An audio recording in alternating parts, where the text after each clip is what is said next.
अरे जिंदा लौट नहीं आवे पूरा भेड़ी भेड़ा बन के रूगा रोए महातारी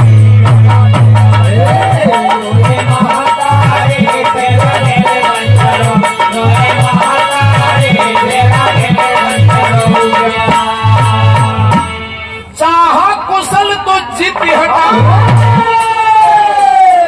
टीका कूदी कर लौटावा चल के लाखन का समझावा मुमिल नारी चल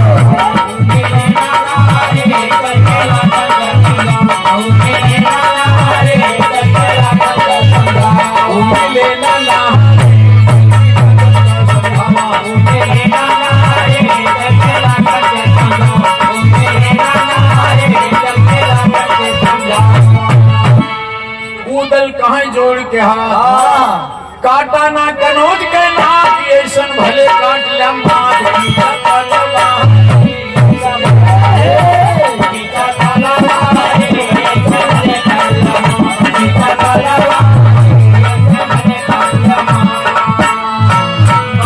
अरे लाखन भैया ये तो जौन बात बोल दिया यार कि दिमाग खराब हुई बताओ तुम्हार शरीर बज्जर बा तोहरे शरीर पे भाला बंसी कटार गोला बरूद कुछ काम न करे जादू साधु तोहरे बेदबे न करे राजू तू इतना डराई गया बताओ बारात के कौन दशा हुए आए हैं हाथ जोड़ती भैया ऐसा न बोला या तो तैयार हो जाए या तो ऐसा भले खींचला काटला मात खींचा तलवारी या तो हमार गर्दन काटला या तो तैयार हो जा मलखान कहे सरवा गजब फंसाई दी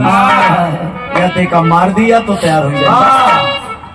कहे भैया का बताई मारत न तू है लेकिन बहुत डर लागत बा भाई कि जादू के सामने लड़ाई कोनो काम न करे ऐसन भले खींचना माँ ऐसन भले काटला मात खींचा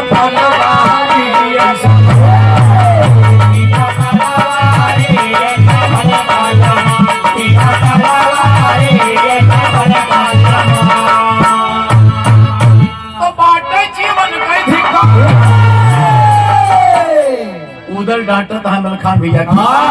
समझावत है कि बाटा जीवन